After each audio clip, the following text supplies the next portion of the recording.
విజయవాడలోని తన ఇంట్లో శివాని వయలిన్ ప్లే చేస్తుంది. తనకి 7 ఏళ్లు ఉన్నప్పుడే మొదటి ప్రదర్శన ఇవ్వడమే కాక అవార్డు కూడా అందుకుంది. ఏదో ఒకరోజు తన ఇల్లంతా అవార్డులతో నిండిపోతుందని అప్పుడు వాళ్లకు తెలియదు. శివాని అందుకున్న అవార్డులు అందరికీ కనబడేలా పెట్టుకోవడానికి తన ఇల్లు చిన్నదైపోయింది. మద్రాసులో జరిగిన ఈ పాపకు వచ్చిన సంగీత బాల సమ్మరట అవార్డు అనేది మేము మర్చిపోలేని మధురానుభూతి. ఇవే కాకుండా పాపకి ఇంకా ఎన్నో పురస్కారాలు లభించాయి. చెన్నైలో రీసెంట్గా పాపకి బాల విద్వాన్ అవార్డు అని ఇందిరా శివశైలం ఫౌండేషన్ వారు కూడా వారు నిర్వహించిన సంగీత పోటీల్లో గెలుచుకొని వారు సంగీత బాల విద్వాన్ అనే అవార్డుని ఇచ్చారు. ఇదే కాక నవ్య నాటక సమితి, కళాసాగరం ఇలా ఎన్నోటువంటి సంస్థల్లో పాప బహుమతుల్ని గెలుచుకుంది. తర్వాత ప్రభుత్వం వారు నిర్వహించే గోదావరి పుష్కరాల్లో కూడా పాప ప్రముఖ విద్వాంసులు దండమూడి సుమతి రామ్మోహన్ రావు గారితో కూడా పాప సహకరించింది. మరియు మనకి విజయవాడలో ప్రముఖ విద్వాంసులైన మోదుమూడి సుధాకర్ గారు నిర్వహించిన ఏకరాగ సభలో కూడా సొరటి రాగంలో పాప ఆయన ఏ గ్రేడ్ విద్వాంసులు ఆయనకు కూడా సహకరించింది. ఆంధ్రప్రదేశ్ భాషా సాంస్కృతిక సంఘం వారు నిర్వహించే ప్రతి వారం ఆనందలహరి అనే కార్యక్రమంలో పాపకి బాల ప్రతిభ పురస్కారం కింద వారు ఇచ్చిన కచేరీలో కూడా విశేషమైన ప్రతిభను కనపరించింది శివాని. ఇవే కాక మనకి తిరుచిలో రసికరంజన సభలో, తర్వాత షణ్ముఖానంద ముంబైలో, ఇంకా ఢిల్లీలో సిసిఆర్టీ వాళ్ళు ప్రతి సంవత్సరం నిర్వహించే క్యాంపుల పాపకి ప్రతి సంవత్సరం సెంట్రల్ గవర్నమెంట్ స్కాలర్షిప్ కూడా లభిస్తుంది. వారు నిర్వహించే 150వ గాంధీ జయంతి సందర్భంగా పాపకు కూడా ఒక అవకాశం ఇచ్చారు అక్కడ వాయించడానికి. అక్కడ కూడా పాప వాయించి ఎంతో మన్ననల పెద్దల యొక్క మన్ననలను, హిందుస్థానీ వారి యొక్క గురువుల యొక్క మన్ననలు కూడా పొందింది. శివానికి తను పుట్టకముందే తన తల్లి ద్వారా సంగీతంలో పరిచయం ఏర్పడింది. పాప చిన్న వయసు నుండే సంగీతం పట్ల ఎంతో అభిరుచిని కనబరిచింది. నేను ఇంట్లో పాఠాలు చెప్తూ ఉండేదాన్ని చిన్నపిల్లలందరినీ కూర్చోబెట్టుకొని. అది కూడా ఎంతో ఇష్టంగా వాళ్ళ పక్కన కూర్చొని తాళం వేయడము, వాళ్ళకి చెప్పే పాఠాలన్నీ అది కూడా పాడుతూ ఉండడం, ఇవన్నీ గమనించి దానికి ఉన్న ఆసక్తిని, అంటే శృతి పట్ల లయ పట్ల రెండు అవగాహన కలిగి చేసేది మూడవ ఏట నుండే తాళం గట్టిగా వేయడం అన్నీ గమనించి సరే అన్ని పాఠాలు నేర్పించడం మొదలుపెట్టాను. ముందర వోకల్లో ఎన్నో నేర్చుకుంది నా దగ్గర. తర్వాత వైలిన్లో కూడా శిక్షణ ఇప్పిస్తే బాగుంటుందని అనిపించి ప్రముఖ సంగీత విద్వాంసులు శ్రీ గండూరు శ్రీనివాసమూర్తి గారి దగ్గర 7వ ఏట దానికి శిక్షణ మొదలుపెట్టాము వైలిన్లో.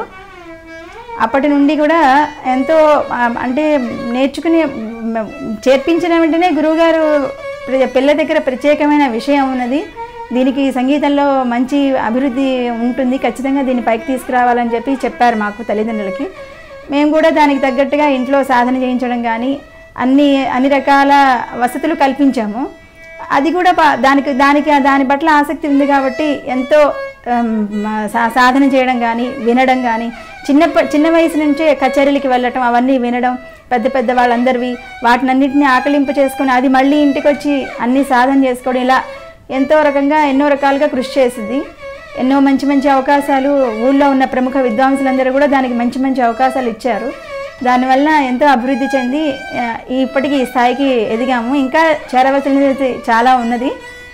దానికల్లా మనం చేయవలసిన కృషే నేను అనుకుంటున్నాను. ఖచ్చితంగా ఈ కృషిని మేము కొనసాగిస్తామని చెప్తున్నాను.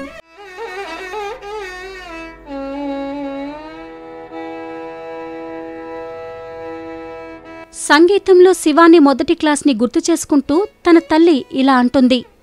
2011వ సంవత్సరం తొలి ఏకాదశి నాడు పాప యొక్క సంగీతాన్ని ప్రారంభించాము గండూరు శ్రీనివాసమూర్తి గారి దగ్గర. ఎంతో ఆనందంగా దానికి వైలిన్ పట్ల గల ఆసక్తితో ఎంతో ఇష్టంగా నేర్చుకున్నది. సరళీస్వరాలు కానీ జంటస్వరాలు, అలంకారాలు ఇవన్నీ కూడా ఇంట్లో దానికి ముందరే వోకల్ మీద వచ్చి ఉండడంతో చాలా తొందరగా ఒక పాఠాన్ని కూడా చాలా తొందరగా నేర్చుకున్నది. అదేవిధంగా గురువుగారు కూడా ఎంతో దాని యొక్క ఆసక్తిని గమనించి చాలా అంటే హృదయపూర్వకంగా అన్నీ చెప్పడం అది మాకు ఒక గొప్ప అదృష్టంగా మేము భావిస్తున్నాము.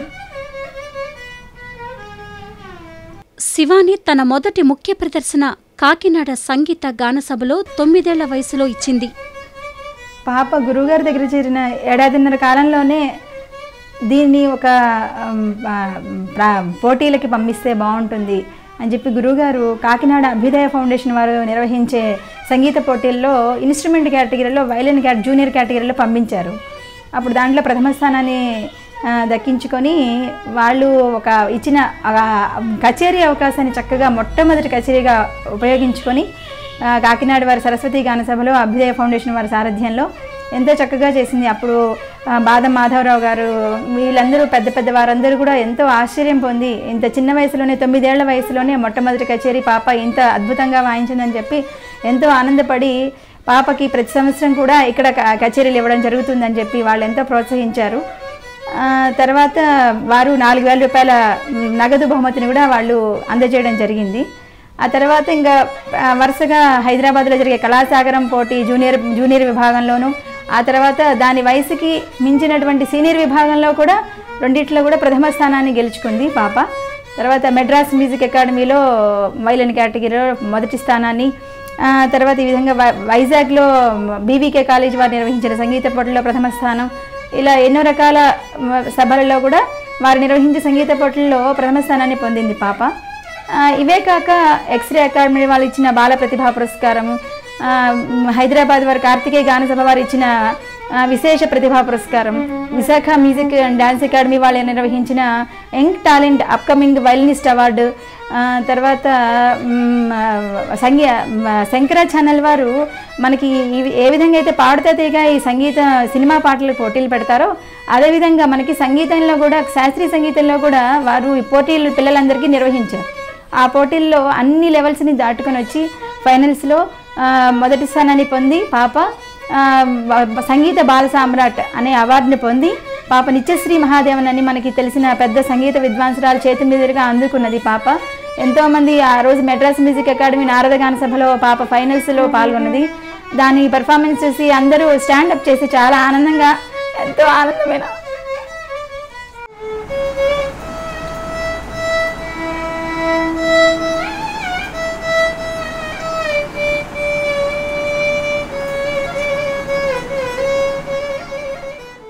మొదటి ప్రదర్శన ముందు శివాని పడిన భావోద్వేగాన్ని తన తండ్రి గుర్తు చేసుకున్నారు. ఆమె చాలా భయంగా ఉంది, కానీ తయారుగా ఉంది. మొట్టమొదట సోలో పెర్ఫార్మెన్స్ కాకినాడలో ఇచ్చింది. అప్పుడు దానికి ఇంకా వయసు 7 ఏళ్లే కాబట్టి దానికి తెలియదు. చాలా ఫ్రీగా పెర్ఫామ్ చేసింది, చాలా బాగా వచ్చింది. కొద్దిగా నర్వస్ అయింది ఫస్ట్. ఇక్కడ సొరటి ఏకరాగ సభలో చాలా సాధన చేసింది. అక్కడ కొంచెం అంటే పెర్ఫార్మెన్స్ వైజ్ చాలా బాగా చేసింది, కాకపోతే ఇంట్లో మాత్రం చాలా ప్రాక్టీస్ చేసింది. దాని గురించి కొంచెం టెన్షన్ మాత్రం పడినట్టు మేము అనుకున్నాం. కానీ తర్వాత ఇంకెక్కడ ఏ కచేరీలోనూ మళ్ళీ వెనక్కి తిరిగి చూడలేదు. ఏ కచేరీ కూడా ఏ కాంపిటీషన్స్లో కూడా అది ఫ్రీగా కూర్చుంటుంది. ఎందుకంటే అక్కడ ఎంతమంది రాని దానికి ఏమి ఇబ్బంది లేదు, ఆ భయం కూడా పడదు.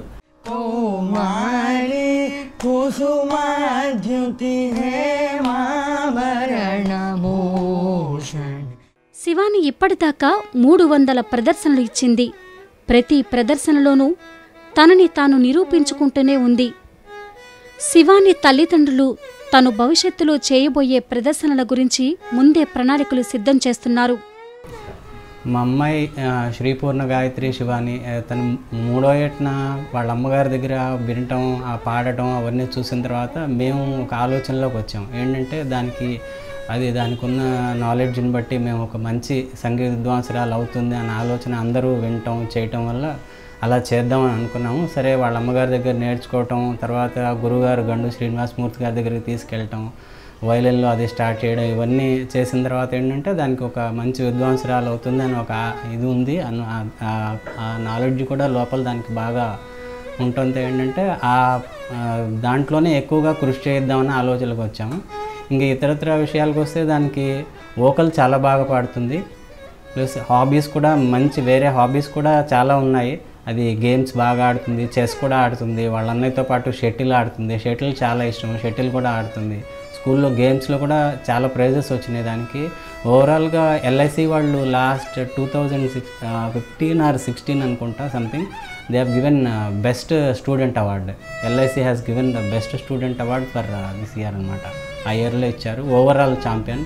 అండ్ స్కూల్లో కూడా 2-3 ఏళ్ళు వరుసగా స్కూల్ ఛాంపియన్షిప్ వచ్చింది. అంటే ఓవరాల్ ఆల్రౌండర్ లాగా అనమాట. అలా వచ్చింది. ఇంకా వోకల్లో కూడా చాలా బాగా పాడుతుంది. అదేంటంటే పొద్దునే లేవటం, బాత్రూంలో ఒక స్నానం 10 నిమిషాలు అయితే అరగంట సేపు వోకల్ పాడి బయటకు వస్తుంది. మొత్తం అంతా వోకల్ అంతా కూడా అది బాత్రూంలో కవర్ చేసుకొచ్చేస్తుంది. మేము అలాంటివి చాలా కూడా చిన్న చిన్న రికార్డింగ్స్ కూడా చేసి ఉంచాం చిన్నప్పుడు.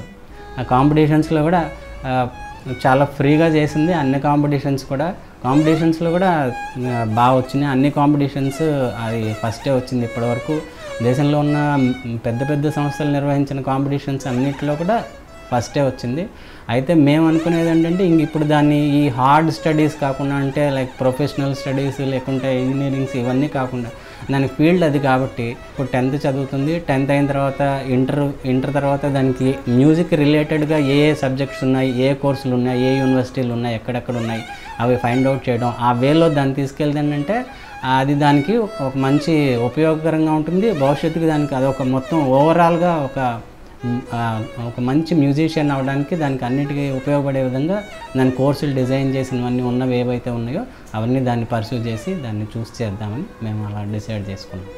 శివాని తన కళను సాకారం చేసుకోవడానికి ప్రతిరోజు కష్టపడుతోంది.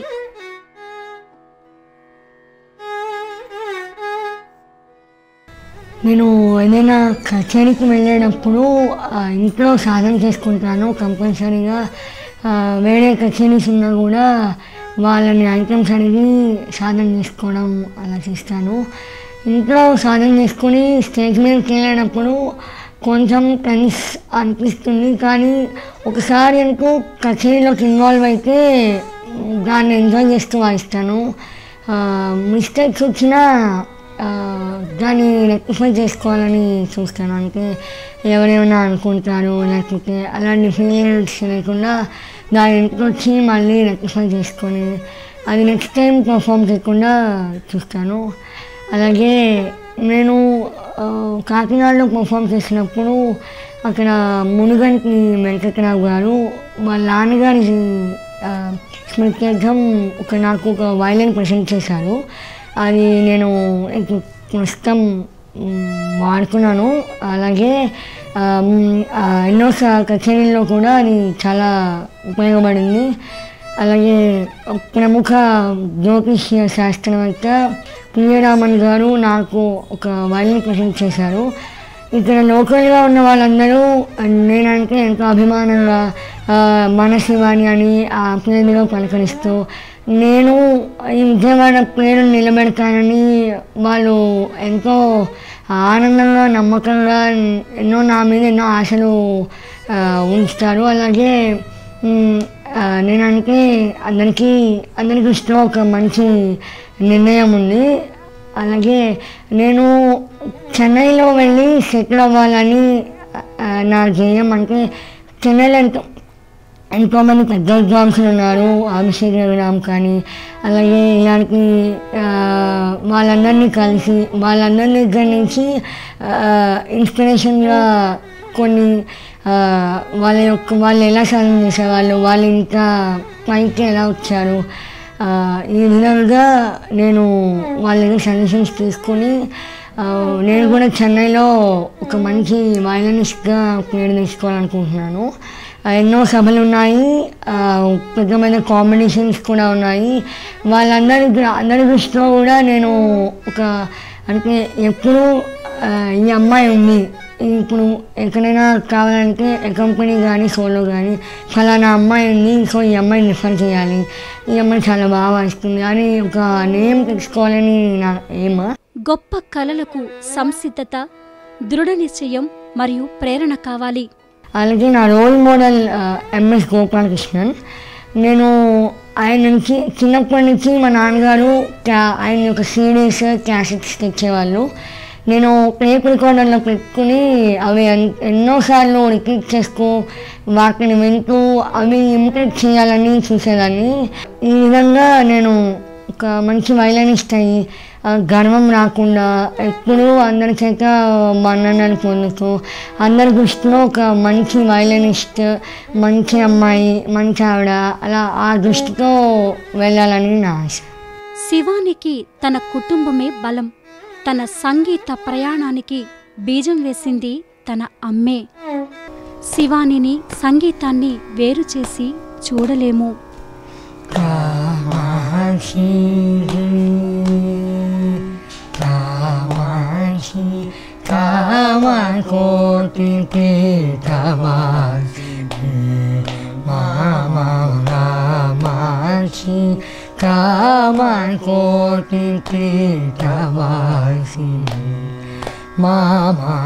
కామాక్షి కామకోటి పీఠవాసి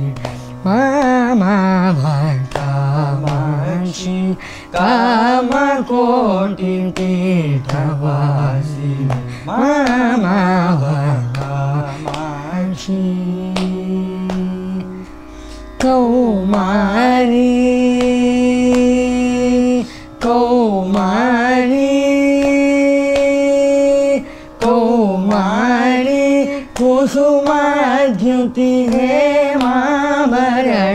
हेमाभरणभूषण कौमारी कुसुमाद्युति हेमाभरणभूषण समस्त साम्राज्यदायिनी गुरुकुलजननी समस्त साम्राज्यदायिनी गुरुकुलजननी कामाक्षि कामकोटि पीठवासी कामाक्षि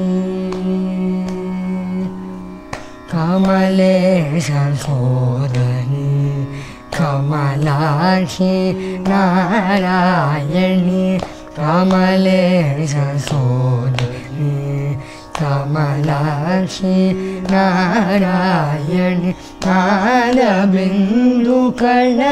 स्वरूपिणी कामाक्षि नादबिन्दुकला स्वरूपिणी कामाक्षि कामकलाप्रदर्शिनी कामकलाप्रदर्शिनी कल्याणगुणशालिनी कामकलाप्रदर्शिनी कल्याणगुणशालिनी कामाक्षि कामकोटिपीठवासिनी